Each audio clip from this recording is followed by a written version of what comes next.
Question number first क्या है। जब किसी वस्तु के एक ऊंचाई से भूमि पर गिराया जाता है तब भूमि को छूती है, उस समय क्या है, गतिज ऊर्जा होती है उसमें। किसी वस्तु पर लगने वाले सामर्थ्य को बोलते हैं ऊर्जा। और ऊर्जा किसका मात्रक है, तो कार्य का मात्रक ऊर्जा है और जूल किसका, कार्य और ऊर्जा दोनों का मात्रक होता है जूल। अगला क्वेश्चन देखिएगा, नेक्स्ट क्वेश्चन। हाँ, सभी क्वेश्चन इंपॉर्टेंट है। नेक्स्ट देखिएगा। देखिए किसी, हाँ क्वेश्चन क्या है आपका, एक क्वेश्चन है आपका दोस्तों, बता दें हम।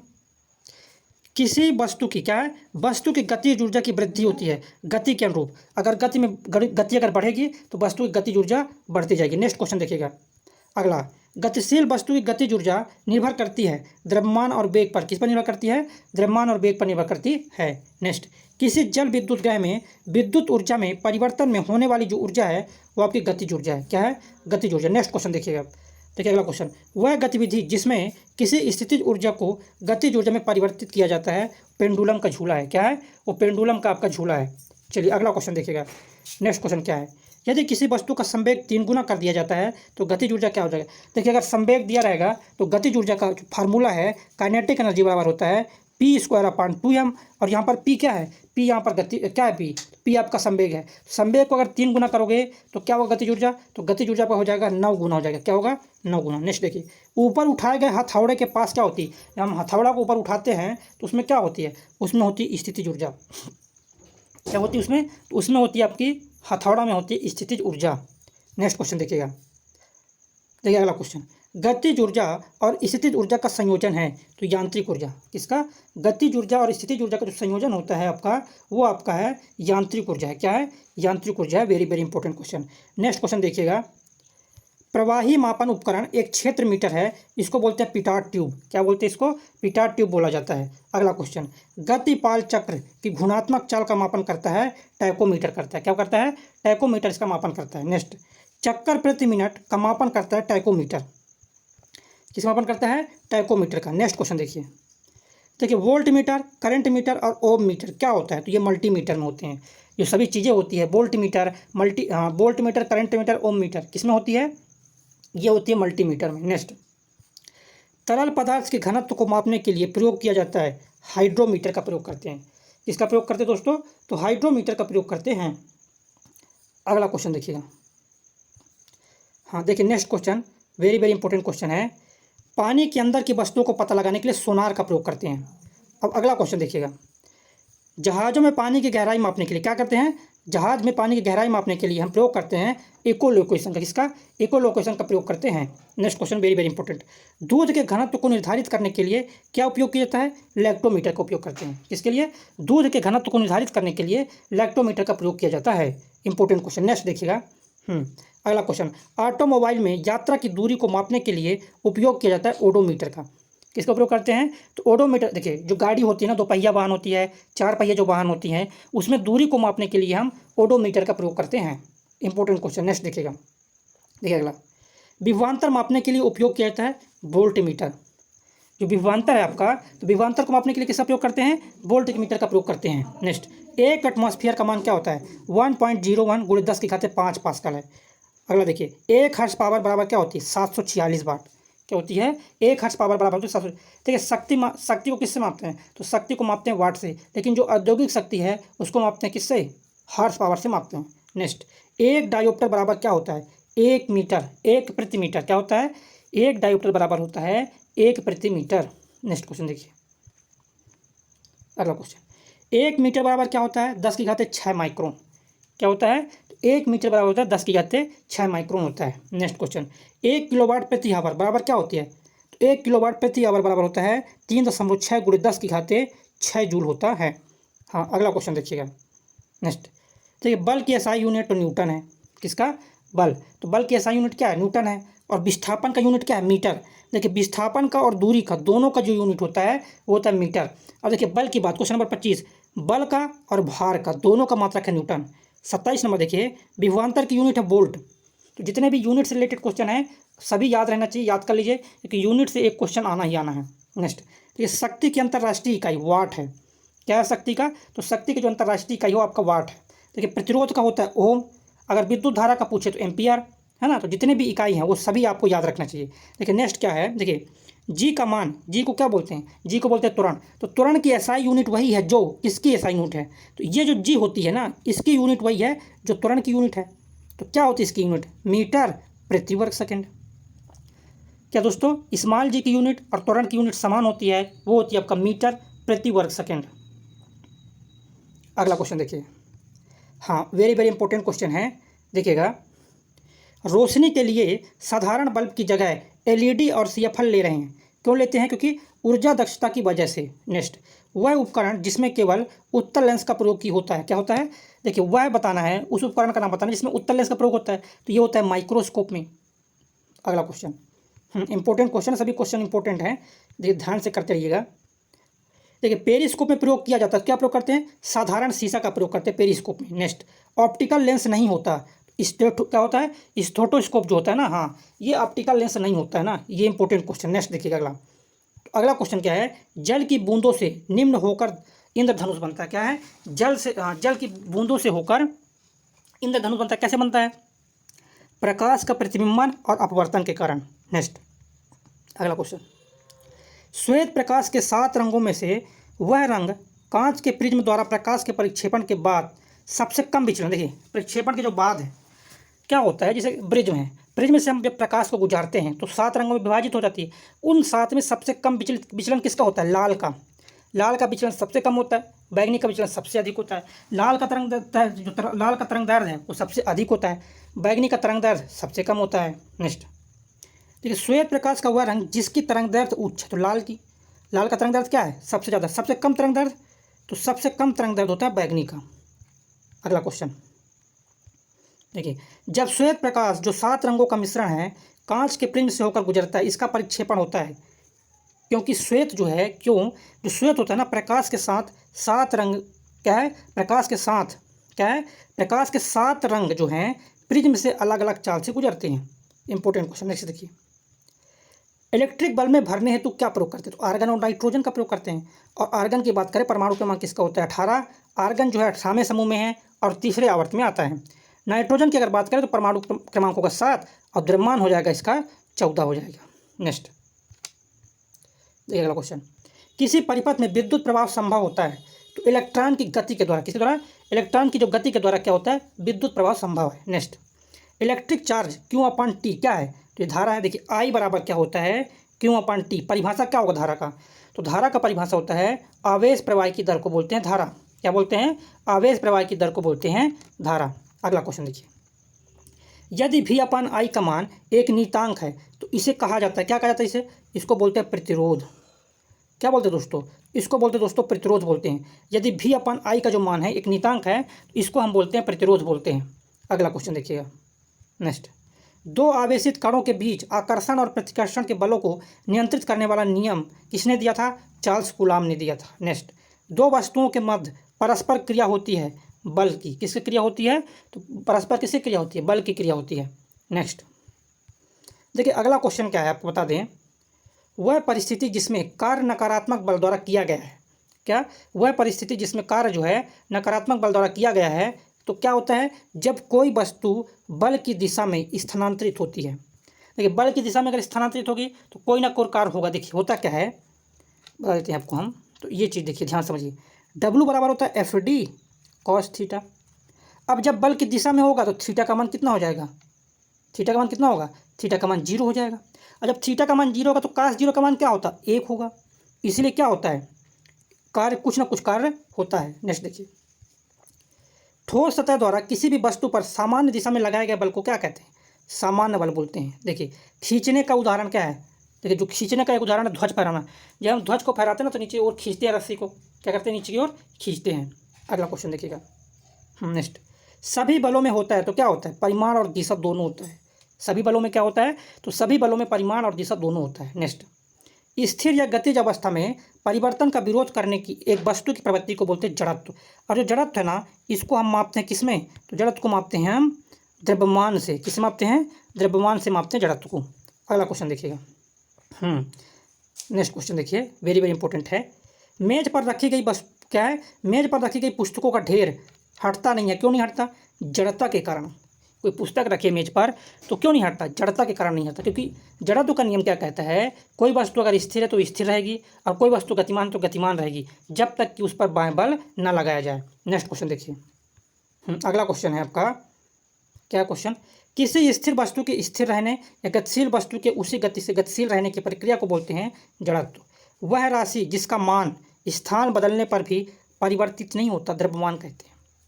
क्या? वह राशि जिसका मान जो है स्थान, देखिए द्रव्यमान जो है ना आपको बता दें, मास, जिसको बोलते हैं मास, द्रव्यमान। किसी वस्तु का द्रव्यमान अगर 10 kg है तो ब्रह्मांड में उसको कहीं भी ले जाओगे उसका जो द्रव्यमान 10 kg ही रहेगा। तो कहने का मतलब द्रव्यमान कभी नहीं बदलता। अगला क्वेश्चन देखिएगा। नेक्स्ट, जब एक बस अचानक शुरू होती है तब यात्री को पीछे को झटका लगता है। जैसे बस में आप बैठो, जब बस एकाएक आगे की ओर जाती है व्यक्ति पीछे को झुकता है, तो किस कारण से होता है? न्यूटन की गति के पहले नियम के कारण होता है। नेक्स्ट, किस वस्तु का जड़त्व मापने की इकाई, हाँ किसी वस्तु की, यहाँ थोड़ी मिस्टेक है प्रिंटिंग में, किसी वस्तु की जड़त्व मापने की इकाई होती है द्रव्यमान होती है। नेक्स्ट क्वेश्चन, अगला क्वेश्चन देखिएगा। नेक्स्ट, टरबाइन द्वारा बहते पानी और हवा का प्रयोग निम्न परिवर्तन के लिए किया जाता है, गतिज ऊर्जा को विद्युत ऊर्जा में परिवर्तन के लिए। नेक्स्ट, किसी बंदूक से बुलेट से दागे जाने पर बुलेट की जो गतिज ऊर्जा होती है क्या होती है? बंदूक की तुलना में अधिक होती है। अगला क्वेश्चन वेरी वेरी इंपॉर्टेंट है। देखिए, यांत्रिक ऊर्जा माइनस गतिज ऊर्जा बराबर होता है स्थितिक ऊर्जा। क्या होती है? यांत्रिक ऊर्जा माइनस गतिज ऊर्जा बराबर होती है स्थितिज ऊर्जा। जो ऊर्जा है ना वो नियत रहती है, वो चेंज होती रहती है, कभी स्थितिज ऊर्जा में कभी गतिज ऊर्जा में, है ना, इस टाइप से जो चेंज होती रहती है। और बता दें आपको हम, गतिज ऊर्जा का सूत्र होता है काइनेटिक एनर्जी बराबर होता है आपका, क्या होता है? 1/2 mv²। ये गतिज ऊर्जा का सूत्र है आपका। और स्थितिज ऊर्जा का सूत्र क्या होता है?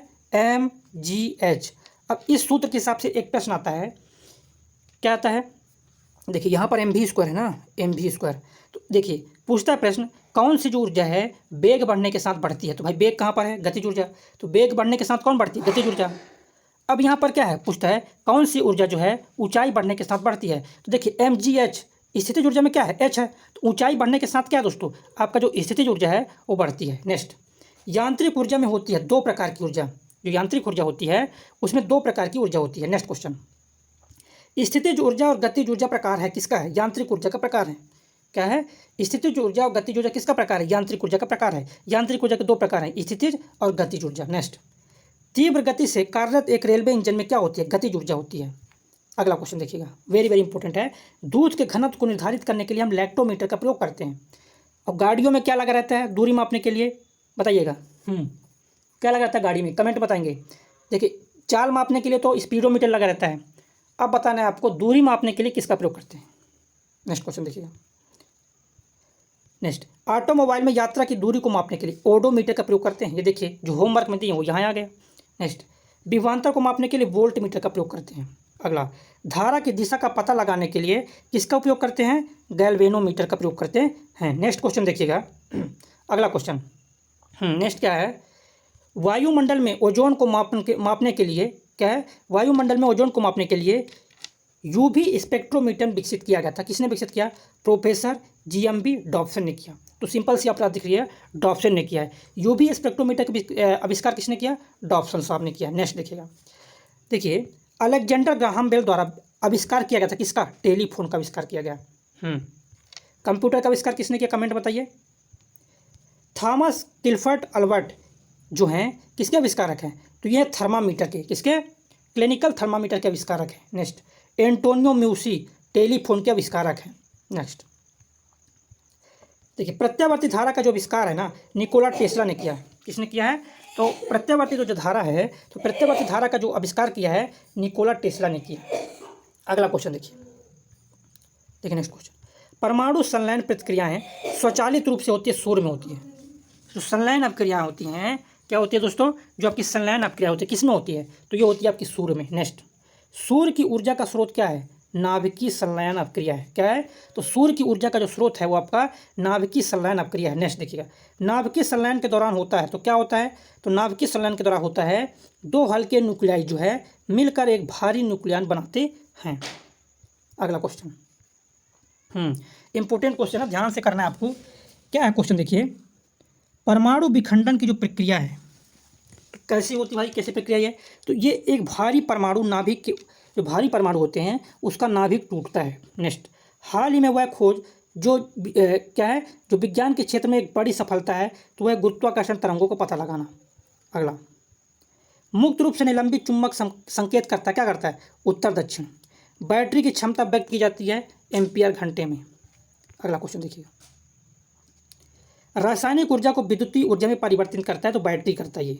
चालक के विभवांतर को बनाए रखने में मदद करती है कौन, सेल या बैटरी मदद करती है। नेक्स्ट, केवल इलेक्ट्रॉनों की गति होती है धातु चालकों में, किसमें होती है, तो केवल इलेक्ट्रॉनों की जो गति होती है वो होती है धातु चालकों में होती है।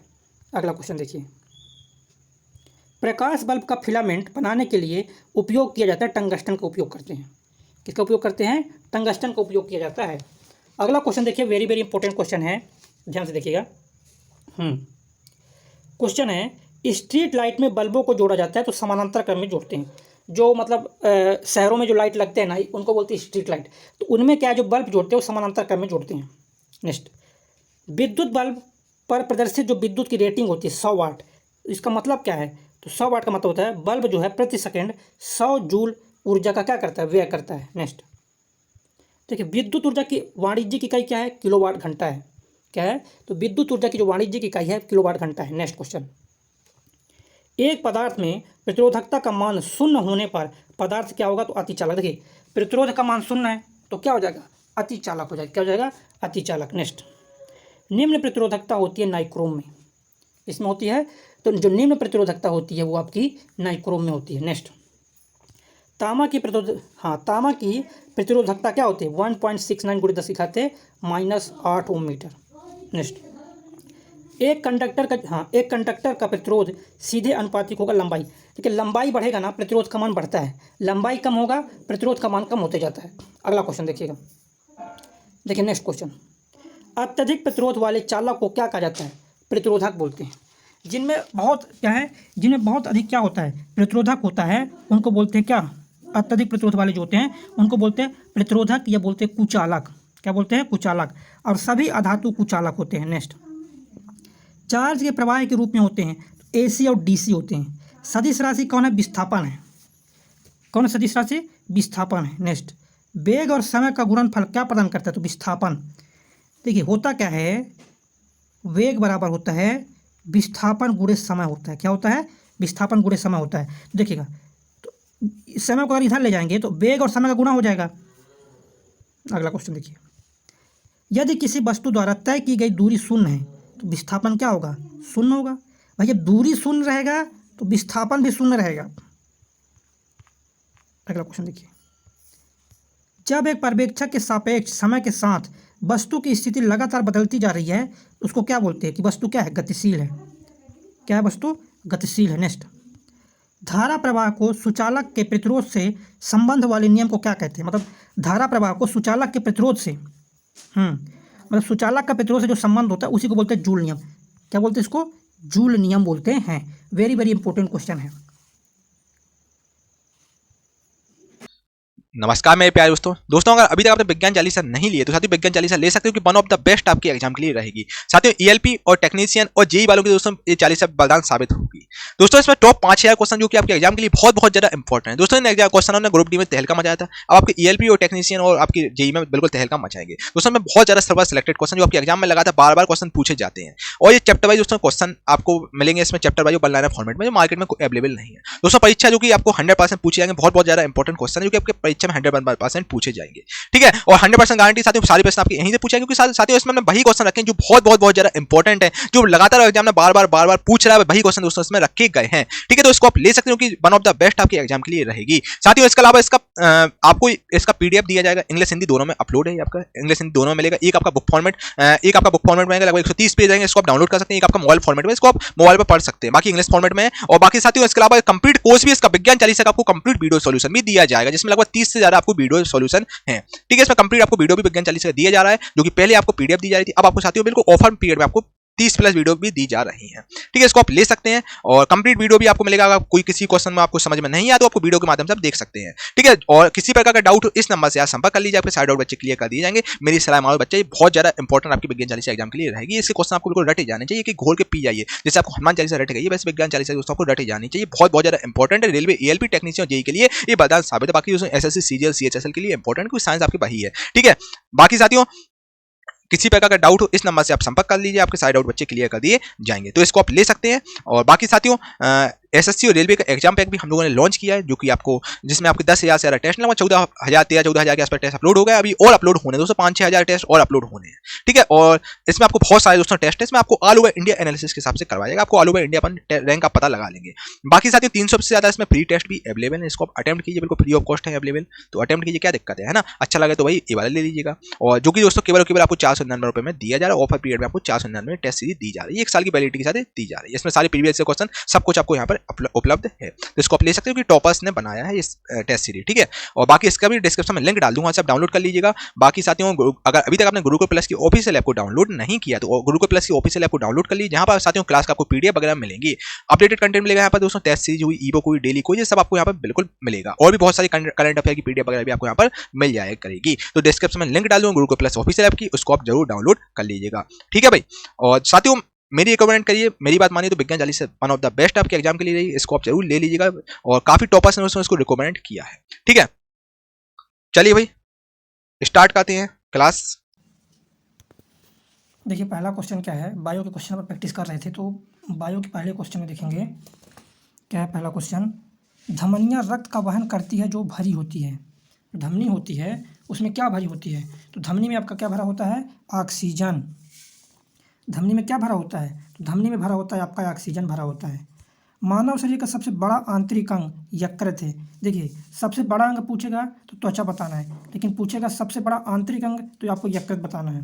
नेक्स्ट, स्वादिष्ट भोजन देखकर मुंह में पानी आ जाता है, यह है किसके कारण होता है, तो यह होता है स्नायु संबंधी प्रक्रिया कारण। किस कारण, स्नायु संबंधी प्रक्रिया के कारण होता है। मानव में पित्त रस का स्राव कहाँ होता है, यकृत में। मानव में पित्त रस का जो स्राव होता है वो यकृत से होता है। नेक्स्ट देखिए, बाइल का स्राव तो जिगर से होता है। कहाँ से होता है, जिगर से होता है बाइल रस का स्राव। देखिए अगला क्वेश्चन, हाँ सभी क्वेश्चन इंपॉर्टेंट हैं, जो अपन प्रैक्टिस कर रहे हैं बायो क्वेश्चन, सभी क्वेश्चन जो है इंपॉर्टेंट है। नेक्स्ट देखिएगा, दांतों में सड़न शुरू हो जाती है जब मुंह का pH मान कितना होता है, 5.5 से कम। क्या 5.5 से जब कम हो जाता है तो मुंह में क्या हो जाता है दोस्तों, सड़न शुरू हो जाता है। नेक्स्ट, स्वाद का पता लगाने के लिए अभिग्राहक को कहते हैं, क्या कहते हैं, रसस्वेदी अभिग्राहक कहते हैं। क्या कहते हैं, रसस्वेदी अभिग्राहक कहते हैं। नेक्स्ट, ऑक्सीकरण के समय अधिकतम मात्रा में ऊर्जा उत्पन्न करते हैं तो ग्लूकोज करते हैं। सबसे ज़्यादा जो अधिकतम मात्रा में ऊर्जा उत्पन्न करते हैं कौन करते हैं, ग्लूकोज। किसके द्वारा होता है, ग्लूकोज के द्वारा होता है। अगला क्वेश्चन देखिएगा, कार्बोहाइड्रेट, वसा, प्रोटीन का पूर्ण पाचन होता है छोटी आंत में। किसमें होता है, तो कार्बोहाइड्रेट, वसा और प्रोटीन का जो पूर्ण पाचन होता है वो होता है छोटी आंत में। किसमें होता है, छोटी आंत में होता है। चलिए सभी क्वेश्चन इंपॉर्टेंट है, और जो अभी चैनल में पहली बार विजिट किए हैं चैनल को सब्सक्राइब कर लें, ताकि क्लास का जो नोटिफिकेशन है वो समय समय पर मिलता रहे। देखिए अगला क्वेश्चन, एक जानवर द्वारा निस्सारित किया गया फेरामोन क्या है, तो ये होता है एक ही जाति के जानवरों के बर्ताव पर प्रभाव डालती है। क्या करती है, ये प्रभाव डालती है। देखिए नेक्स्ट, प्रोटीन की कमी से क्या होता है, क्वार्सियोरका रोग होता है।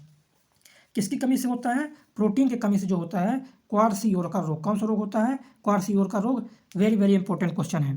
चलिए अगला क्वेश्चन देखते हैं। नेक्स्ट क्वेश्चन, मछली से प्राप्त कॉड लीवर तेल समृद्ध स्रोत है किसका, विटामिन डी का। देखिए मछली के तेल से जो प्राप्त होता है ना कॉड लीवर तेल, इसमें सबसे ज़्यादा जो होता है विटामिन डी का होता है, तो विटामिन डी होता है इसमें। नेक्स्ट, केला एक अच्छा स्रोत है किसका है, विटामिन बी का है। किसका, तो केला एक अच्छा स्रोत है विटामिन बी का। किसका अच्छा स्रोत है, केला, तो केला अच्छा स्रोत है विटामिन बी का। नेक्स्ट, वह विटामिन जिसकी कमी के कारण अत्यधिक का खून बहने लगता है, क्या होता है, रक्त का स्राव होता है, अत्यधिक मात्रा में रक्त का स्राव होता है, तो विटामिन के कारण। किस कारण, विटामिन के। नेक्स्ट, रिकेट्स बीमारी होती है विटामिन डी की कमी से। क्या है, कौन सा बीमारी, हाँ, तो किसके कारण, विटामिन डी की कमी से क्या होता है, रिकेट्स बीमारी होती है। नेक्स्ट, विटामिन सी की कमी से कौन सा रोग होता है? स्कर्वी रोग होता है। कौन सा रोग होता है विटामिन सी की कमी से? स्कर्वी रोग होता है।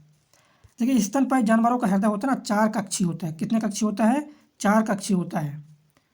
बालों के साथ ग्रंथि वाली त्वचा किसमें होती है? तो बालों के साथ जो ग्रंथि वाली त्वचा होती है ना स्तनपायी में, जो स्तनपायी होते हैं, जैसे मानव देख लीजिए, त्वचा में क्या रहते हैं? त्वचा में आपके बाल रहते हैं। नेक्स्ट, एक मध्यकालिक जंतु में होता है, क्या होता है? एक वर्ष में एक बार प्रजनन होता है। किसमें? एक मध्यकालिक जंतु में क्या होता है? एक वर्ष में एक बार प्रजनन होता है। चलिए, सभी क्वेश्चन इंपॉर्टेंट है, ध्यान से करते रहिएगा। नेक्स्ट देखिएगा, 4 कोष्ठी हृदय युक्त गर्म रक्त वाले प्राणी। तो गर्म रक्त वाले प्राणी क्या होते हैं? जिसमें 4 हृदय होते हैं, स्तनपायी। क्या होते हैं? स्तनपायी होते हैं। अगला देखिएगा, बहुत कमजोर विकसित बच्चों को जन्म देते हैं कौन? कंगारू। जो कंगारू होता है बहुत कम विकसित, क्या? बहुत कम विकसित बच्चों को क्या करते हैं? जन्म देते हैं। नेक्स्ट, वह पशु जिसमें छोटी आंत सबसे छोटी होती है। बताइएगा, छोटी आंत जो होती है सबसे छोटी होती है, शेर में होता है। इसमें होता है, शेर में क्या होता है? जो छोटी आंत है वो बहुत छोटी होती है। नेक्स्ट, वह जानवर जो पराध्वनिक उत्पन्न कर सकता है, क्या होता है? वह जानवर जो पराध्वनिक उत्पन्न कर सकता है, क्या होता है? पारपोइसिस। क्या होता है? पारपोइसिस होता है। नेक्स्ट, हाथी, भालू, गेंडा जीव स्तनधारी जाति के, किस जाति के हैं? कि हाथी हो गया, भालू हो गया, गेंडा हो गया, ये सब जीव जो हैं किसके हैं? स्तनधारी जाति के। किस जाति के हैं? स्तनधारी जाति के हैं। अगला क्वेश्चन देखिए, पृथ्वी पर सबसे अधिक बुद्धिमान स्तनधारी क्या? डॉल्फिन। क्या है? पृथ्वी पर सबसे अधिक बुद्धिमान स्तनधारी वो आपका डॉल्फिन है। देखिए डॉल्फिन, कई लोग को पता, कई लोग सोचोगे डॉल्फिन मछली वर्ग में आता है, लेकिन डॉल्फिन जो मछली है लेकिन मछली वर्ग में नहीं आता, स्तनधारी वर्ग में आता है। विश्व में सबसे तेज जमीनी जानवर क्या? चीता है। सबसे तेज दौड़ता है चीता। अगला देखिएगा, मानव शरीर का सबसे बड़ा आंतरिक अंग। देखिए आंतरिक पूछे ना, सबसे बड़ा अंग पूछेगा तो त्वचा है, लेकिन सबसे बड़ा आंतरिक अंग पूछेगा तो हमको क्या बताना है? यकृत है। क्या है? सबसे बड़ा आंतरिक जो अंग है वो आपका यकृत। देखिए स्वादिष्ट भोजन देखकर मुंह में जो पानी आता है स्नायु संबंधी प्रक्रिया के कारण। मानव में पित्त रस का स्राव यकृत में होता है, बाइल का स्राव होता है जिगर में होता है। पाचन में मदद करने के लिए प्रयोग किया था क्या? हाइड्रोक्लोरिक अम्ल का। इसका प्रयोग करते हैं, हाइड्रोक्लोरिक अम्ल का हम प्रयोग करते हैं।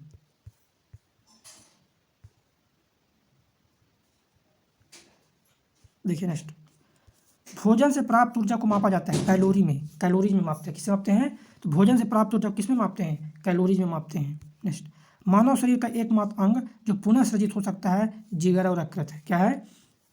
जो यकृत होता है वो पुनः सृजित हो सकता है। क्या हो सकता है? पुनः सृजित हो सकता है।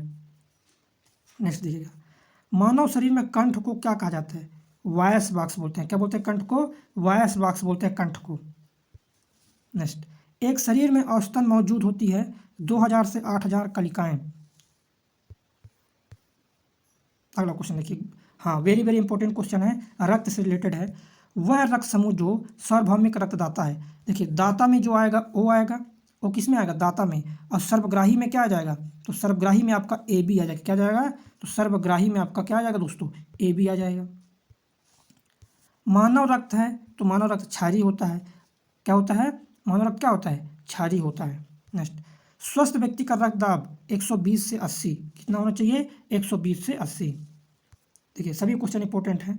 अब वीडियो को लाइक नहीं किया तो लाइक कर दीजिए दोस्तों, इससे हमारा मोटिवेशन बना रहता है। देखिए नेक्स्ट, रक्त का वह घटक जो भोजन, कार्बन डाइऑक्साइड और नाइट्रोजन युक्त क्या कचरे का परिवहन करती है? प्लाज्मा।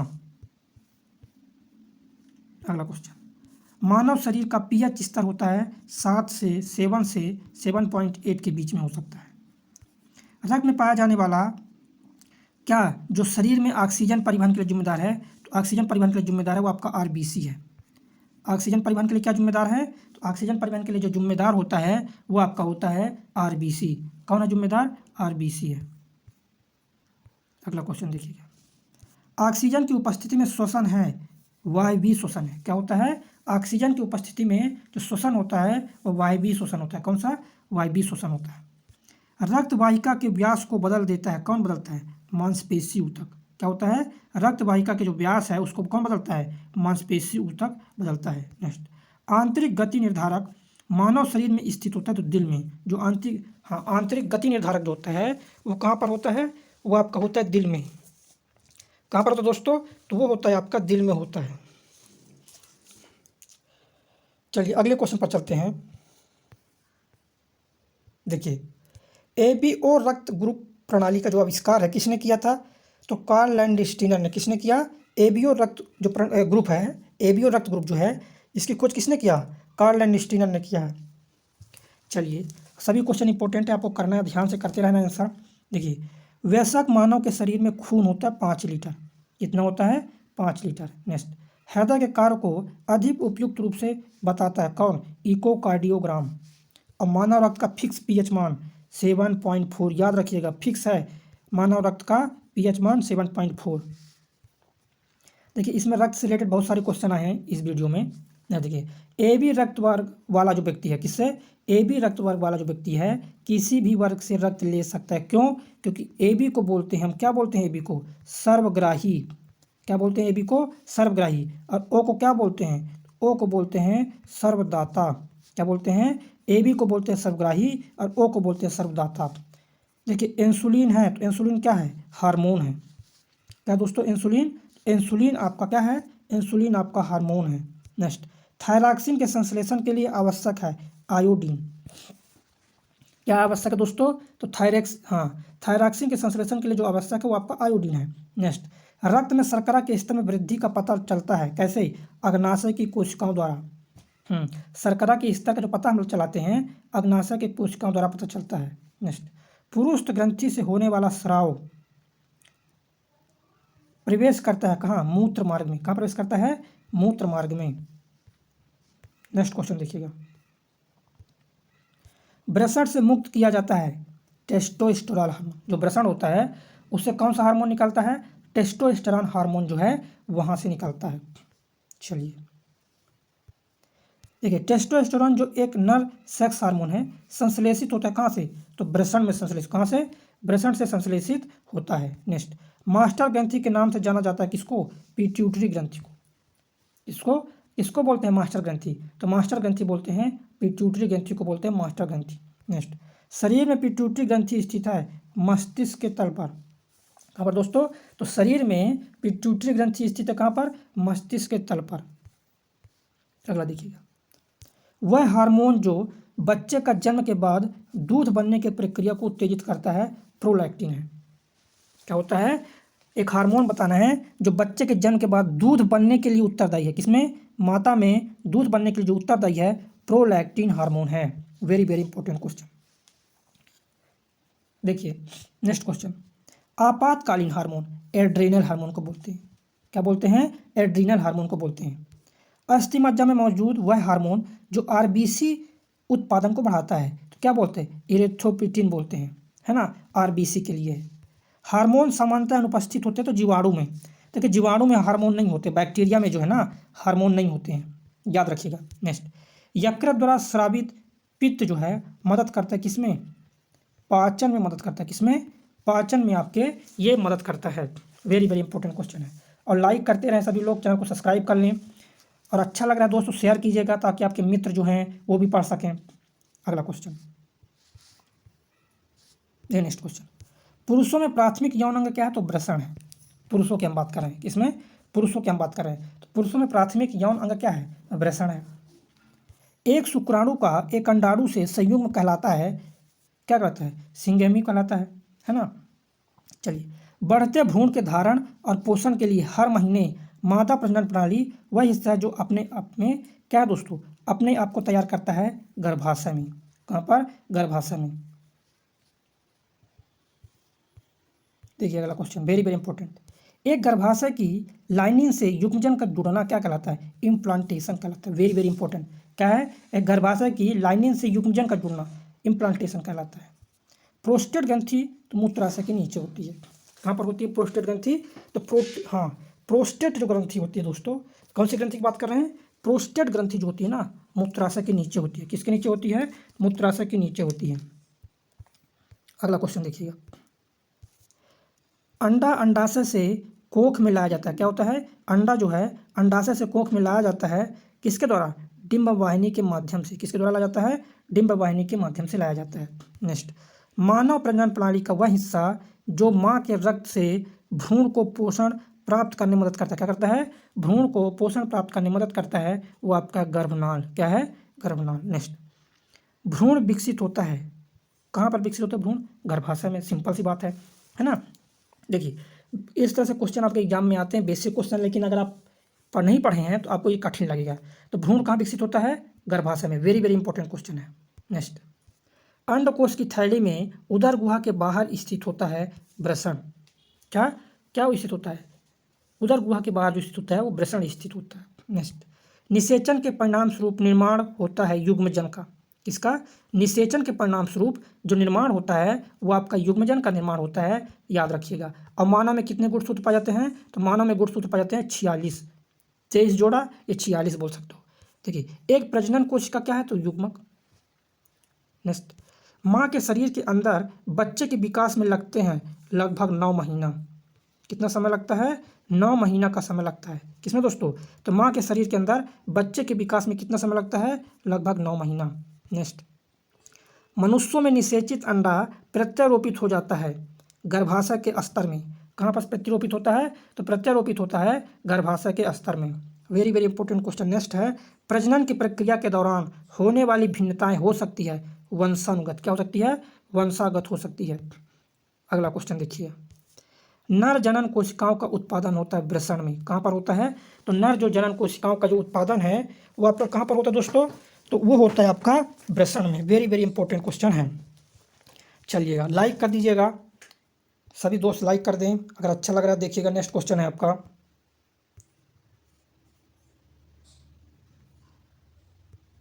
देखिए, मनुष्य में पाए जाने वाले प्लेसेंटा ऊतक द्वारा काम किया जाता है। प्लेसेंटा ऊतक का काम क्या है? तो प्लेसेंटा ऊतक का जो काम बता दें, भ्रूण से अपशिष्ट को बाहर निकालना और भ्रूण को पोषण प्रदान करना। क्या करता है? प्लेसेंटा जो है ना, भ्रूण से अपशिष्ट को बाहर निकालता है और भ्रूण को क्या करता है? पोषण प्रदान करता है। नेक्स्ट, नर और मादा युग्मक आपस में मिलकर बनाते हैं, क्या बनाते हैं? युग्मज बनाते हैं। क्या बनाते हैं? युग्मज बनाते हैं। नेक्स्ट देखिए, मानव शरीर में निषेचन की क्रिया संपन्न होती है फैलोपियन ट्यूब में। कहाँ पर होती है? तो मानव शरीर में जो निषेचन की क्रिया संपन्न होती है फैलोपियन ट्यूब में होती है। अगला, प्रोस्टेट ग्रंथि से होने वाला स्राव प्रवेश करता है। देखिए, प्रोस्टेट ग्रंथि से जो स्राव होता है ना, मूत्र मार्ग में क्या करता है दोस्तों? मूत्र मार्ग में प्रवेश करता है। कहाँ पर? तो क्वेश्चन है, देखिए, प्रोस्टेट ग्रंथि से जो स्राव होता है वो मूत्र मार्ग में प्रवेश करता है। कहाँ प्रवेश करता है दोस्तों? तो मूत्र मार्ग में वो प्रवेश करता है। नेक्स्ट, युवावस्था के समय लड़कों में दिखाई देने वाली उपस्थिति में बदलाव लाता है। कौन लाता है? टेस्टोस्टेरॉन। बदलाव कौन लाता है? तो ये बदलाव लाता है टेस्टोस्टेरॉन जो होता है, ये आपका बदलाव लाता है। चलिए, नेक्स्ट देखेंगे, अगले क्वेश्चन पर चलेंगे कि मासिक धर्म के कारण योनि में रक्त बहता है। तो ये जो क्वेश्चन है दोस्तों, ये जो होता है आपका अंडाशय के फटने के कारण जो है ये चीज़ें होती है। देखिए, पुरुषों के लिए जो है ना टेस्टोस्टेरॉन है ना। तो ये देखिएगा कि मासिक धर्म, क्या क्वेश्चन? मासिक धर्म के कारण योनि में रक्त का बहना जो होता है अंडाशय के फटने के कारण। Very very important question. Next देखिएगा, निषेचित अंडा युग्मज निम्न की परत में संविष्ट होते हैं। जो निषेचित अंडा होता है जिसको हम युग्मजन बोलते हैं, कहाँ पर संविष्ट होता है? तो गर्भाशय में। कहाँ पर? गर्भाशय में संविष्ट हो जाता है।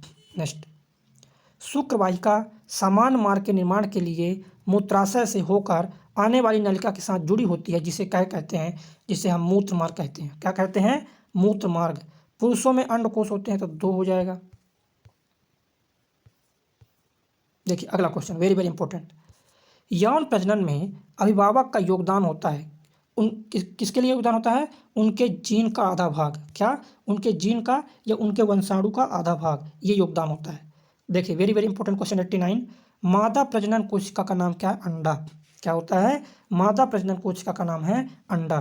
नेक्स्ट, अगर एक व्यक्ति रिकेट से पीड़ित है तो व्यक्ति में कमी होगी। हाँ, रिकेट से अगर वो है तो विटामिन डी की कमी होगी। किसकी कमी होगी? विटामिन डी की। नेक्स्ट क्वेश्चन, हाँ अगला क्वेश्चन है, शरीर में कैल्शियम के अवशोषण को बढ़ाता है vitamin D. Very very important है। शरीर में कैल्शियम के अवशोषण कौन बढ़ाता है? Vitamin D. देखिए, विटामिन ए संबंधित है रेटिनॉल से। विटामिन ए का जो रासायनिक नाम है वो रेटिनॉल है। विटामिन ए की कमी के कारण होता है रतौंधी रोग। कौन सा रोग होता है विटामिन ए की कमी के कारण? तो विटामिन ए की कमी के कारण जो होता है ना रतौंधी रोग होता है। नेक्स्ट, स्कर्वी रोग होता है विटामिन सी की कमी से। कौन सा रोग? स्कर्वी रोग होता है विटामिन सी की कमी से। चलिए, वेरी इंपॉर्टेंट क्वेश्चन है।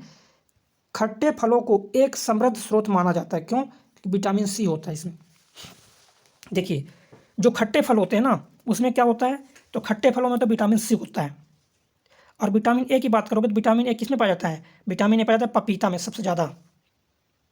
हाँ, सबसे ज़्यादा जो पाया जाता है विटामिन ए पपीता में। नेक्स्ट देखिए, स्कर्वी रोग जिसके लक्षणों में मसूड़ों में रक्त आना शामिल होता है, उसे आहार में क्या लेना चाहिए? Vitamin C. समझना, जिसके मसूड़ों से रक्त बहने लग जाता है, ये रक्त बहता है, उसको क्या लेना चाहिए? विटामिन सी लेना चाहिए। क्या लेना चाहिए? Vitamin C. क्या लेना चाहिए उसको? उसको लेना चाहिए विटामिन सी लेना चाहिए। और विटामिन सी किस में पाया जाता है? सभी खट्टे फलों में विटामिन सी पाया जाता है। नेक्स्ट देखिए, वह विटामिन जो वसा में विलय नहीं है। देखिए, विटामिन बी और सी ये वसा में विलय नहीं है। कौन कौन विलय नहीं है? विटामिन बी और विटामिन सी जो है ये वसा में विलय नहीं है। नेक्स्ट देखिएगा, विटामिन के की कमी से क्या होता है? तो रक्त का थक्का जमने में समस्या आ जाती है। क्या दोस्तों? विटामिन के की कमी के कारण क्या होता है? रक्त का थक्का जमने में जो है समस्या आ जाती है। अगला देखिएगा, विटामिन बी1 को कहा जाता है, क्या बोलते हैं विटामिन बी1 को? थायमिन बोलते हैं। हाँ, विटामिन बी1 को क्या कहा जाता है? तो विटामिन बी1 को कहा जाता है थायमिन। नेक्स्ट, विटामिन सी को क्या कहा जाता है? एस्कर्बिक एसिड बोलते हैं। क्या बोलते हैं? विटामिन सी को बोलते हैं एस्कर्बिक एसिड। मेरे प्यारे दोस्तों, जैसा कि यार आप जानते हैं कि 2024 में है चुनाव।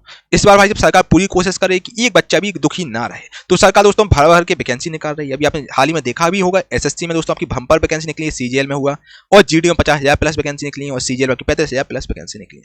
उसी प्रकार दोस्तों रेलवे में ही आपकी ज़्यादा जल्दी ही वैकेंसी बम्पर वैकेंसी निकलने वाली है। ये पूरा प्रॉपर दोस्तों जानकारी है। मेरी 40 से 50 स्टूडेंट से बात हुई जो ऑलरेडी सिलेक्टेड है। कोई ईएलपी में लोको पायलट है, कोई साथियों ग्रुप डी में सिलेक्टेड, कोई आपका स्टेशन मास्टर है, और कोई एक 2-3 बच्चे हैं जेई हैं। तो मेरी बात हुई तो वो बच्चे बोल रहे हैं सर जल्दी रेलवे भी भर्ती निकालने वाली है, और इस बार दोस्तों रेलवे का एग्जाम आपका फास्ट होगा। जैसे ही दोस्तों नोटिफिकेशन निकल, जैसे एसएससी में होता है नोटिफिकेशन निकलता है और 3 महीने बाद एग्जाम हो जाता है ना। उसी बार दोस्तों रेलवे में ही ऐसा ही होगा, क्योंकि दोस्तों रेलवे की बहुत ज्यादा किरकिरी ग्रुप डी के चक्कर में हुई, एनटीपीसी के चक्कर में किरकिरी हुई। अब दोस्तों रेलवे नहीं चाह रही है कि भाई साहब अब हमारी दोबारा किरकिरी हो, क्योंकि 2024 में चुनाव है। रेलवे की दोस्तों बहुत जब भर्ती निकलती है तो उसमें करोड़ों लोग फॉर्म भरते हैं, तो काफी बड़ी लेवल मास लेवल पर होता है। तो दोस्तों इस बार रेलवे फास्ट मोड पे काम करेगी, जल्दी आपकी प्रोसीजर कंप्लीट होगा। दोस्तों जल्दी ही आपको रेलवे ईएलपी की भर्ती देखने को मिलेगी, ईएलपी टेक्नीशियन, और आपको रेलवे की जो जेई की भर्ती है वो आपको देखने को मिलेगी। और दोस्तों ये आपको बम्पर वैकेंसी देखने को मिलेगी, 50 से 1 लाख के बीच आपको भर्ती देखने को मिलेगी, क्योंकि दोस्तों 2018 से लेकर अभी तक आपका एग्जाम नहीं हुआ, 5 साल तक एग्जाम नहीं हुआ है, तो आपको बढ़िया देखने को वैकेंसी मिलेंगी। और बिल्कुल आप तैयार हो जाओ भाई। आप दोस्तों बिहार तरफ जाएंगे तो बच्चा बिल्कुल तैयार रेडी हो गया है।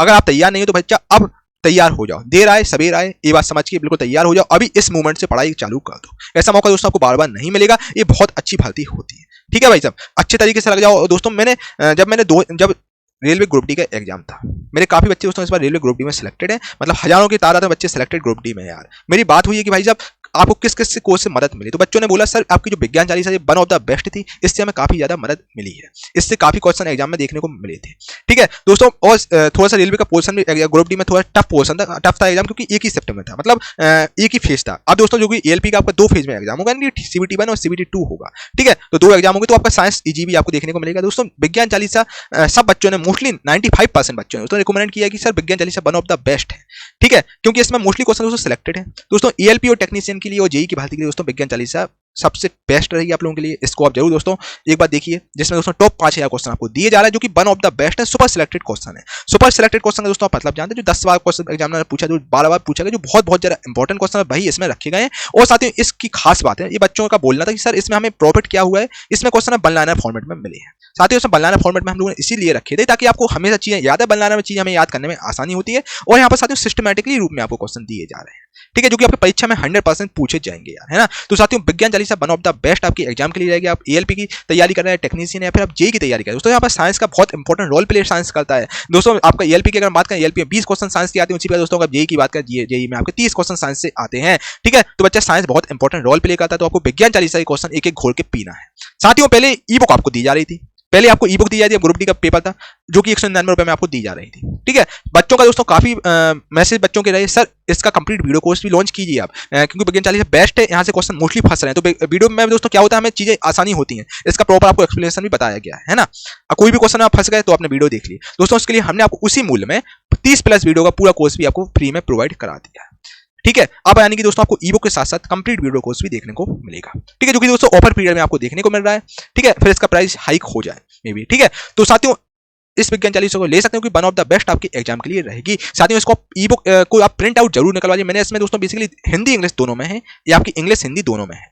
ठीक है, एक आपका दोस्तों बुक फॉर्मेट में आपको मिलेगा जिसको आप प्रिंट आउट करवाइए, और दोस्तों रोज सुबह उठ के रोज सुबह अपना डिसिप्लिन दोस्तों चीजें कीजिए, आप डिसिप्लिन में आपका करें तभी आपको यार तरक्की मिलेगी। रोज सुबह 1 घंटे दोस्तों विज्ञान 40 क्वेश्चन जरूर रटो, है ना। साइंस के दोस्तों क्यों आपको याद नहीं होता, साइंस दोस्तों आप एक ही क्वेश्चन रट लो यार, फिर साला कहाँ ही क्वेश्चन बाहर जाएगा। आपको 5 क्वेश्चन ही तो करने हैं यार, 5 क्वेश्चन ही रटने में दिक्कत हो रही है आपको, तो हो गई यार भाई बात।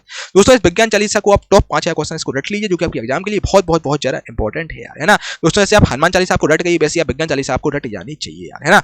और दोस्तों किसी प्रकार की डाउट हो, इस नंबर से, हमारा व्हाट्सएप नंबर है, यहाँ पर आप डाउट सारे क्लियर कर सकते हैं, आपके सारे डाउट क्लियर कर दिए जाएंगे। बाकी दोस्तों 100% गारंटी है, सारे प्रश्न आ रहे हैं आपके सीधे यहीं से आएंगे, क्योंकि यहाँ पर मोस्ट सिलेक्टेड यार क्वेश्चन इसमें रखे गए हैं, है ना।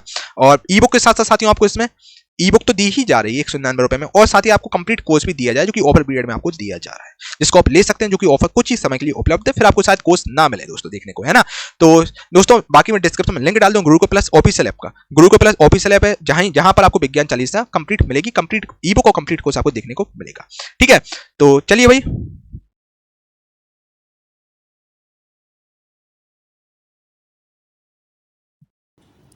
तो ये फर्स्ट क्वेश्चन क्या है आपका, क्वेश्चन है धातु के बाह्यतम कोश में कितने इलेक्ट्रॉन होंगे। तो ये धातु होते हैं ना, इनके बाह्य कोश में 1 इलेक्ट्रॉन होंगे, 2 इलेक्ट्रॉन होंगे, 3 तो धातु हैं।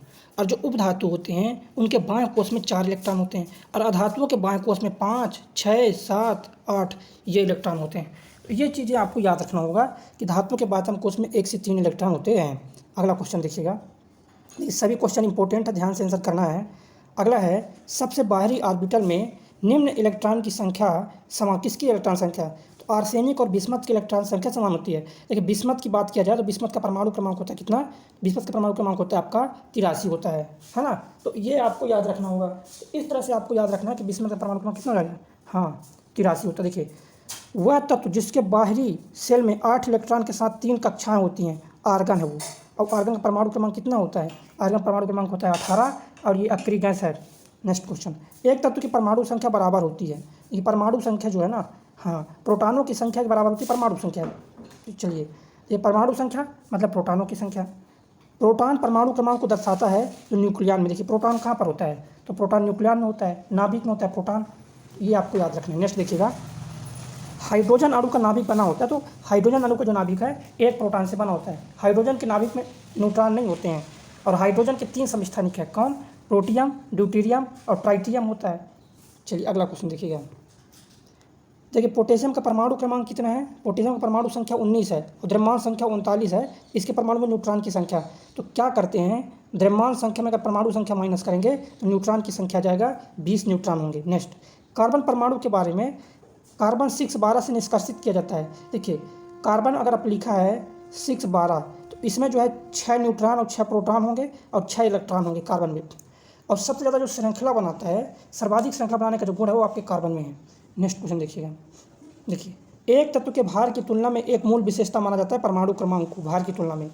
और फ्लोरीन में कितने न्यूट्रॉन हैं, तो द्रव्यमान में अगर हम परमाणु क्रमांक माइनस करेंगे तो न्यूट्रॉन आ जाएगा। फ्लोरीन में 9, मतलब कितने हैं, 10 न्यूट्रॉन है फ्लोरीन में। और फ्लोरीन कितना किसका है, हाइड्रोजन ग्रुप का सदस्य है। नेक्स्ट क्वेश्चन देखिएगा, देखिए प्रोटॉन इलेक्ट्रॉनों की संख्या है, क्या है, प्रोटॉन इलेक्ट्रॉनों की संख्या, मतलब ये बताया है कि फ्लोरीन में 9 प्रोटॉन, 9 इलेक्ट्रॉन और 10 न्यूट्रॉन होगी। किसी तत्व के परमाणु में उपस्थित इलेक्ट्रॉनों की संख्या और परमाणु क्रमांक के बराबर होती है।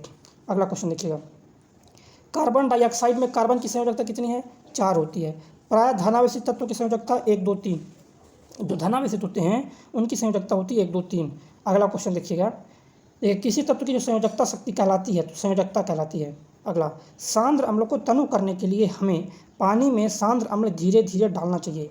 क्या देखिए सांद्र अम्ल को तनु करना तो क्या करना है, पानी में सांद्र अम्ल को क्या करना है, धीरे धीरे डालना है। अगर हमको क्या करना है, हमको अगर तनु करना है तो। नेक्स्ट देखिए, सोने को घोल को हम घोल सकते हैं एक्वा रेजियम में। एक्वा रेजियम कैसे बनता है? HNO3 और HCl के किससे? HNO3 और HCl के मिश्रण से बनता है, जिसमें HCl 1:3 का अनुपात होता है। क्या? 1:3 के अनुपात में रहता है। नेक्स्ट, एथेनॉल को एथेन में परिवर्तित करने के लिए डिहाइड्रेटिंग एजेंट के रूप में उपयोग किया जाता है, सल्फ्यूरिक अम्ल का उपयोग करते हैं। नेक्स्ट क्वेश्चन देखिए अगला क्वेश्चन देखिए, सांद्र नाइट्रिक अम्ल और सांद्र हाइड्रोक्लोरिक अम्ल का 1:3 के अनुपात में मिश्रण क्या कहलाता है? एक्वा रेजिया कहलाता है। क्या कहलाता है दोस्तों? एक्वा रेजिया कहलाता है ये। नेक्स्ट क्वेश्चन देखिएगा, देखिए एसिटिक अम्ल जो पानी में घुलने पर प्रदान करता है तो H+ आयन प्रदान करता है, क्योंकि जितने भी अम्ल होते हैं H+ आयन प्रदान करते हैं। क्या प्रदान करते हैं? H+ ion. अगर वो क्षार है तो OH- आयन प्रदान करेगा। नेक्स्ट देखिए क्वेश्चन अगला, देखिए धातुओं के ऑक्साइड अभिक्रिया कर लवण और जल प्रदान करते हैं अम्ल से। जो धातु के ऑक्साइड है वो अम्ल से अभिक्रिया जब करते हैं तो क्या बनाएंगे? लवण और जल। नेक्स्ट, सक्रिय धातुओं से अभिक्रिया कर हाइड्रोजन गैस प्रदान करता है अम्ल। अम्ल क्या प्रदान करता है?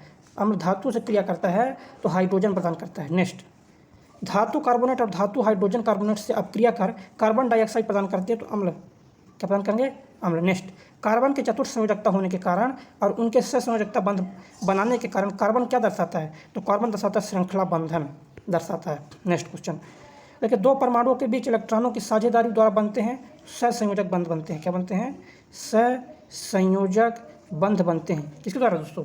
हाँ, देखिए दो परमाणुओं के बीच इलेक्ट्रॉनों की साझेदारी से जो बनते हैं वो बनते हैं सहसंयोजक बंध बनते हैं साझेदारी से। नेक्स्ट क्वेश्चन देखिए अगला क्वेश्चन क्या है? सहसंयोजक आबंध के दो परमाणुओं के बीच आबंधों की अधिकतम संख्या जो होती है ना तो 3 होती है। देखिए सहसंयोजन बंध में क्या होता है? आबंधों की जो अधिकतम होती है, अधिकतम जो संख्या होती है वो 3 होती है, इसको याद रखिएगा। नेक्स्ट देखिए, क्यूप्रस ऑक्साइड में कापर की संयोजकता की बात की जाए तो कापर की संयोजकता होती है 1। और कापर का जो परमाणु क्रमांक होता है आपका 29 होता है। इसके बाद जिंक का जिंक परमाणु क्रमांक होता है 30। तो कुछ परमाणु क्रमांक आपको याद रखना चाहिए। और देखिए कापर, चांदी, सोना ये क्या है? सिक्का धातु होते हैं, कापर, चांदी, सोना। नेक्स्ट, एल्युमिनियम में इलेक्ट्रॉन होते हैं 3 संयोजी होते हैं। एल्युमिनियम में कितने इलेक्ट्रॉन क्या होते हैं? 3 संयोजी, क्योंकि एल्युमिनियम का परमाणु क्रमांक होता है एल्युमिनियम का होता है परमाणु क्रमांक 13। इसको कैसे भरते हैं? 2, 8, 3। तो अंतिम कोष में 3 है तो संयोजकता इसकी 3 हो जाएगी। नेक्स्ट, तत्व एक्स के चतुर्थ संयोजक और वाई के द्विसंयोजक इन दोनों का यौगिक कैसे बनाएंगे? देखिएगा ध्यान से। देखिए एक्स और वाई, इसका 4 है, इसका 2 है, अनुपात निकालेंगे 2:1। जो 1 है वो एक्स में जाएगा और 2 है तो वाई में, XY2। इस तरह से इसको बनाते हैं। देखिए लिथियम नाइट्रेट, तो लिथियम नाइट्रेट का सूत्र क्या हो जाएगा? तो देखिए लिथियम लिख लीजिए और नाइट्रोजन। लिथियम की संयोजकता होती है 1 और नाइट्रोजन की होती है 3। क्या होती है नाइट्रोजन की? तो नाइट्रोजन की होती है आपकी 3। तो 3 जो है लिथियम में जाएगा और ये सोडियम है, तो लिथियम नाइट्रेट का ये हो जाएगा। N2 में आबंध बनाने में भाग लेते हैं तो 6 इलेक्ट्रॉन भाग लेते हैं। देखिए नाइट्रोजन का परमाणु क्रमांक है 7। कैसे भरते हैं? 2 और 5। कितना चाहिए इसको? 3 चाहिए। तो 1 नाइट्रोजन को 3 चाहिए, तो 2 नाइट्रोजन में 3, 3, 6 हो जाएंगे। नेक्स्ट, अब क्रिया मैग्नीशियम ऑक्साइड और कार्बन मोनोऑक्साइड, तो ये क्या बनता है? तो जो मैग्नीज है आपका क्या दोस्तों? मैग्नीशियम अलग हो जाएगा। हाँ, मैग्नीशियम अलग होगा, कार्बन डाइऑक्साइड निकलेगा। और मैग्नीशियम का परमाणु क्रमांक होता है आपका कितना होता है? तो मैग्नीशियम का परमाणु क्रमांक होता है 12। नेक्स्ट देखिए, खाद्य पदार्थों में दुर्गंध आने का मुख्य कारण क्या होता है? मुख्य कारण जो है वसा और तेलों का क्या? तो वसा और तेलों का ऑक्सीकरण होता है, जिसके कारण क्या होता है दोस्तों? जिसके कारण क्या आता है? दुर्गंध आता है। नेक्स्ट, अभिक्रिया जो है SnCl2 और HgCl2, तो ये क्या बनता है? HgCl2 और SnCl2 ये क्या है? द्विविस्थापन। क्या है? द्विविस्थापन अभिक्रिया है। SN मतलब क्या है? एंटीमनी का सूत्र होता है, वो एंटीमनी बोल रहे हैं। हाँ, टिन का सूत्र होता है SN, टिन क्लोराइड है और यह पारा क्लोराइड। तो ये क्या हो जाए? द्विविस्थापन अभिक्रिया। क्या है? द्विविस्थापन अभिक्रिया है ये। नेक्स्ट क्वेश्चन देखिए। अगला क्वेश्चन देखिए। देखिए ऑक्सीकरण अभिक्रिया में होता है इलेक्ट्रॉन में कमी होती है। ऑक्सीकरण अभिक्रिया में क्या होता है? इलेक्ट्रॉन में कमी। नेक्स्ट, पेयजल की शुद्धिकरण के लिए अच्छा एजेंट क्या है? ऑक्सीडाइजेंट एजेंट। नेक्स्ट, ऑक्सीकरण अभिक्रिया में जो गर्मी और प्रकाश मिलती है ऑक्सीकरण अभिक्रिया में, तो वो आपके दहन से आती है। किसमें आती है? दहन से आती है। नेक्स्ट क्वेश्चन देखिएगा। अपचयन अभिक्रिया के दौरान परमाणु उत्सर्जित होते हैं तो इलेक्ट्रॉन। नेक्स्ट क्वेश्चन देखिए ऑक्सीकरण और अपचयन ये दोनों जब होते हैं उनको बोलते हैं रेडॉक्स अभिक्रिया। जब ऑक्सीकरण और अपचयन दोनों अभिक्रिया होती हैं, इन दोनों को मिला के बोलते हैं रेडॉक्स अभिक्रिया। देखिए अमोनिया एक कैटायन है, NH4+1 लिखते हैं, तो ये क्या है? कैटायन मतलब होता है धनायन। तो ये कैथोड होता है जो ऋणायन होता है, और एनोन होता है वो क्या होता है? जिसको हम कैटायन बोलते हैं, धनायन बोलते हैं। देखिए परमाणु की ऑक्सीकरण स्थिति प्रदर्शित करती है तो यौगिक का वास्तविक आवेश है। नींबू रस का पीएच मान तो 2.2 है। किसका? नींबू रस का पीएच मान है 2.2 है। नेक्स्ट, सामान्यतः सटीक पीएच को मापने के लिए एक संकेतक का प्रयोग करते हैं। पीएच मान को मापने के लिए यूनिवर्सल इंडिकेटर का प्रयोग करते हैं। नेक्स्ट, सबसे अम्लीय घोल है तो पीएच मान 0। सबसे ज़्यादा अम्लीय कौन होता है? जिसका पीएच मान 0 होता है। नेक्स्ट, पीएच में 7 से 14 में वृद्धि क्या हुआ? पीएच मान में 7 से 14 की ओर अगर जा रहा है तो मतलब क्या हो जाएगा? OH आयन की सांद्रता में वृद्धि हो रही है और H+ आयन की सांद्रता में क्या हो रही है? कमी हो रही है। नेक्स्ट, एक बिलियन का पीएच मान 3 है तो जब पीएच 6 तक परिवर्तित होगा तो H+ आयन की सांद्रता कितना बढ़ जाएगा? देखिए एक अंक में एक अंक में चेंजिंग होता है तो 100 गुना का अंतर रहता है। 3 अंक हो रहा है, 3 से 6 हो रहा है, 3 अंक में चेंज हो रहा है, 3 शून्य लगा देंगे मतलब 1000 गुना क्या हो जाएगी? घट जाएगी। क्या होगी? घटती है। नेक्स्ट, देखिए प्रबल अम्ल और प्रबल क्षार के लवणों का जो पीएच मान होता है वो 7 होता है, क्योंकि प्रबल अम्ल प्रबल क्षार जब मिलते हैं इसको बोलते हैं उदासीनीकरण क्रिया। और उदासीन विलयन का उदासीन का पीएच मान कितना होता है? 7 होता है। नेक्स्ट क्वेश्चन देखिएगा। देखिए अगला क्वेश्चन, देखिए उदासीन विलयन का पीएच मान तो 7 होता है। नीले लिटमस को लाल रंग में बदल देता है कौन? अम्ल बदलता है। लाल लिटमस को नीला में बदलता है क्षार बदलता है। और अम्ल और क्षार बनते मिल जाते हैं जब तो क्या बनते हैं? लवण और जल बनाते हैं। नेक्स्ट, अम्लीय माध्यम में लाल, क्षारीय माध्यम में पीला गुलाबी, तो ये दिखाता है मिथाइल ऑरेंज। किसमें? अम्लीय माध्यम में लाल और क्षारीय माध्यम में पीला गुलाबी दिखाता है मिथाइल ऑरेंज। नेक्स्ट क्वेश्चन देखिएगा। और जितने भी क्वेश्चन कराने सभी क्वेश्चन इंपॉर्टेंट हैं तो ध्यान से पूरी प्रैक्टिस करना है आपको। नेक्स्ट देखिएगा, जब लिटमस विलयन ना हो तो अम्ल क्या है? जब लिटमस विलयन ना तो अम्लीय और ना ही क्षारीय होता है तो इसका रंग क्या होता है? तो इसका रंग बैंगनी होता है। जिन पदार्थों की गंध अम्लीय और क्षारीय माध्यम में बदल जाती है उसको बोलते हैं घ्राण, अल्फेंटी सूचक बोलते हैं। वेरी वेरी इंपॉर्टेंट क्वेश्चन है और शेयर कर दीजिए एक बार। नेक्स्ट क्वेश्चन देखिए, लिटमस विलयन से निष्कासित किया जाता है तो लाइकेन, और लाइकेन किसका सूचक है? प्रदूषण का। मुख्य रूप से किसका? SO2 का सूचक है लाइकेन। लाइकेन आपका बनता है कवक और शैवाल से मिलकर बनता है लाइकेन बनता है। नेक्स्ट क्वेश्चन देखिएगा। देखिए लिटमस विलयन एक बैंगनी डाई है जिसे निकाला जाता है तो लाइकेन से निकालते हैं, लाइकेन से बनता है लिटमस। नेक्स्ट, निष्कर्ष क्या है? निष्क्रिय लिटमस विलयन का रंग कैसा होता है? तो जो निष्क्रिय होता है जिसको हम बोलते हैं शुष्क लिटमस, उसका रंग होता है बैंगनी। नेक्स्ट, यदि मृदा को मृदु अम्ल के साथ उपचारित किया जाए तो मिट्टी में हाइड्रोजन गुण के रूप में क्या होगा? नीला रंग। सल्फ्यूरिक एसिड के साथ मिश्रित होने पर लिटमस विलयन क्या हो जाएगा? लाल हो जाएगा, क्योंकि नेक्स्ट देखिए, और लिटमस लाइकेन से बनता है।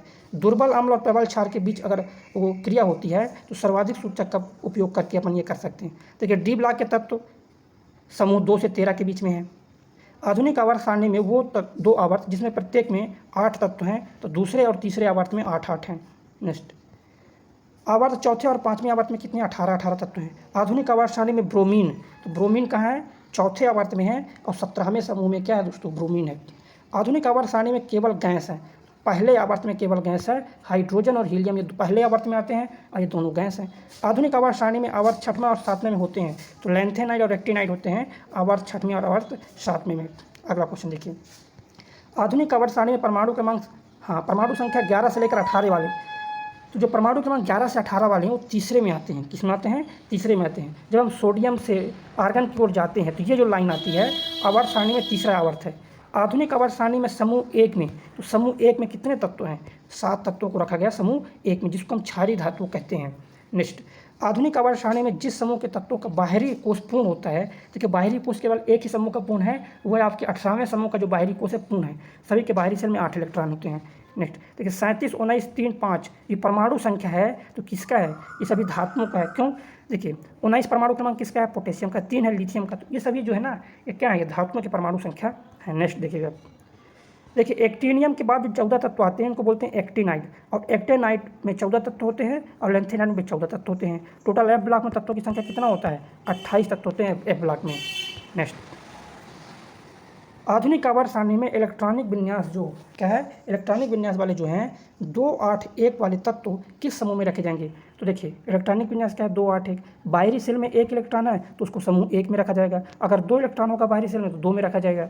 नेक्स्ट, एक तत्व का इलेक्ट्रॉनिक विन्यास 2, 8, 3 है तो किस समूह संबंधी? देखिए 2, 8, 3 है तो देखो बाहरी सेल में 3 है ना, तो ये किस में रखा जाएगा? पी ब्लॉक के तीसरे समूह में। ये टोटल अगर बोला जाए समूह 13 में होगा। और इलेक्ट्रॉनिक विन्यास 2, 8 किसका परमाणु क्रमांक है? तो ये आपका एल्युमिनियम का है। एल्युमिनियम का 13 होता है तो इसका इलेक्ट्रॉनिक विन्यास 2, 8, 3 लिखेंगे। नेक्स्ट अगला क्वेश्चन देखिए, एक तत्व का जो इलेक्ट्रॉनिक विन्यास है 2 8 8 2 है, तो आवर्त में कहाँ पर रखा जाएगा बताइए। तो देखो कैसे याद करेंगे, 2 8 8 कितने अंक में लिखा है, 4 अंक में लिखा है, तो चौथे आवर्त में हो जाएगा।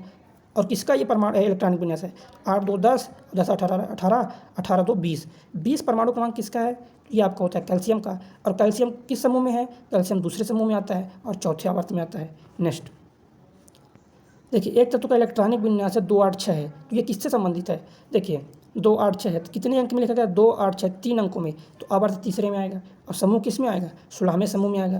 देखिए 8 2 10 और 10 6 16 है ना। चलिए अगले क्वेश्चन पर चलते हैं। किसी भी समान समूह में मौजूद तत्वों के क्या समानता होती है, मतलब अगर कोई तत्व एक ही समूह के है तो उनमें क्या चीज़ समान होगी, किस में समानता होगी, उनके संयोजी इलेक्ट्रॉन में समानता होगी। जैसे लिथियम की संयोजकता 1 है, सोडियम की संयोजकता 1 है, पोटेशियम की संयोजकता 1 है। क्यों 1 है, क्योंकि ये एक ही समूह से संबंधित हैं, तो जितने भी तत्व एक ही समूह से संबंधित रहेंगे उनकी संयोजकता एक जैसी रहेगी।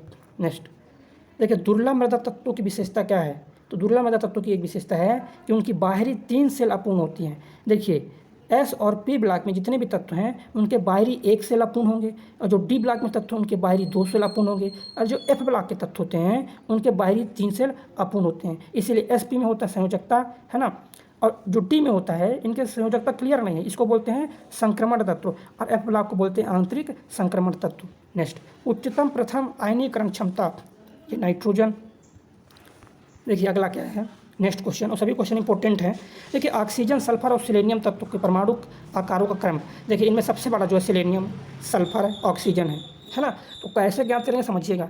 देखिए सिलेनियम, सल्फर और ऑक्सीजन एक ही समूह के हैं। समूह में जब हम ऊपर से नीचे आते हैं तो परमाणु आकार बढ़ता है, तो नीचे जब आ रहे हैं पहले ऑक्सीजन, सल्फर, फिर सिलेनियम, सबसे बड़ा सिलेनियम का, फिर सल्फर, फिर ऑक्सीजन।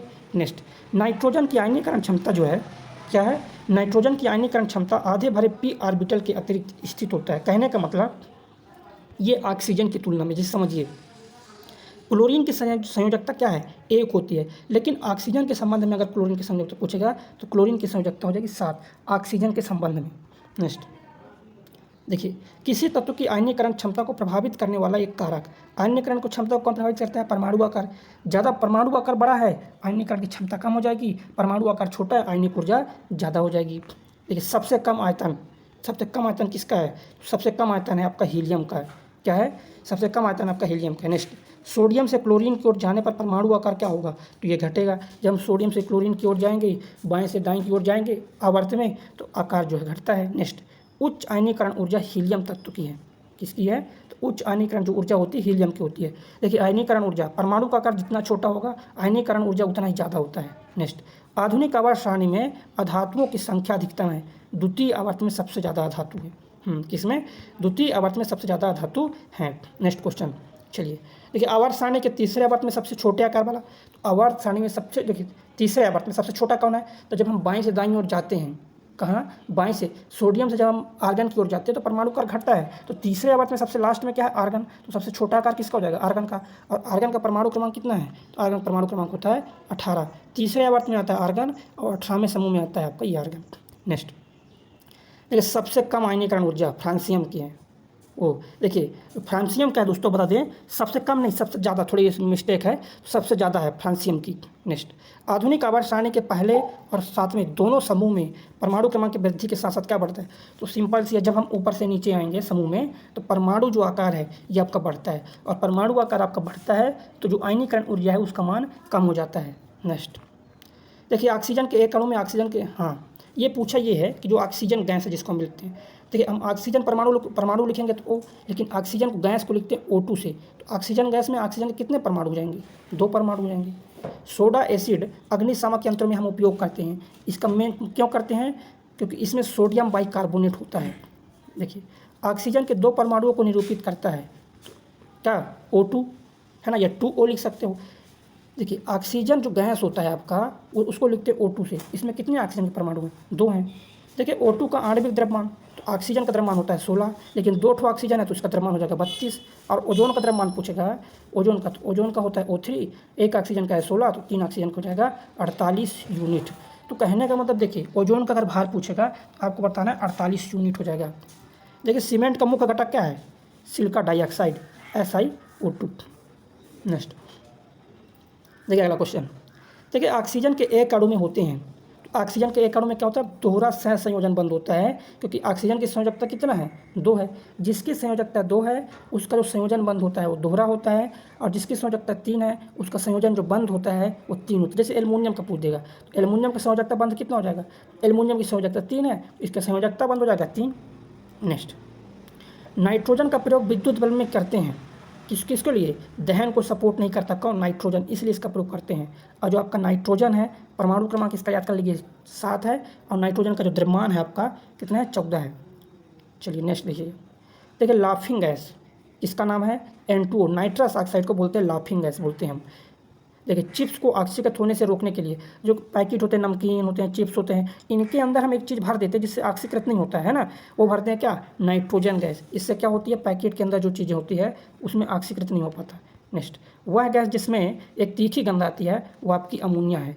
कौन सी गैस है, अमोनिया गैस में तीखी गंध आती है। लेकिन नेक्स्ट है, दंत चिकित्सकों द्वारा एनेस्थेटिक के लिए जो हम इस्तेमाल करते हैं, एनेस्थेटिक मतलब होता है कि मतलब जैसे आप बोलते हैं ना शून्य की सूजी है ना, शून्य का जो सुई लगाते हैं एनेस्थेटिक के लिए है ना, शिथिल कर देते हैं पूरे शरीर को, तो उसमें जो प्रयोग करते हैं नाइट्रस ऑक्साइड का हम प्रयोग करते हैं। किसका प्रयोग करते हैं, नाइट्रस ऑक्साइड का प्रयोग करते हैं एनेस्थेटिक के लिए।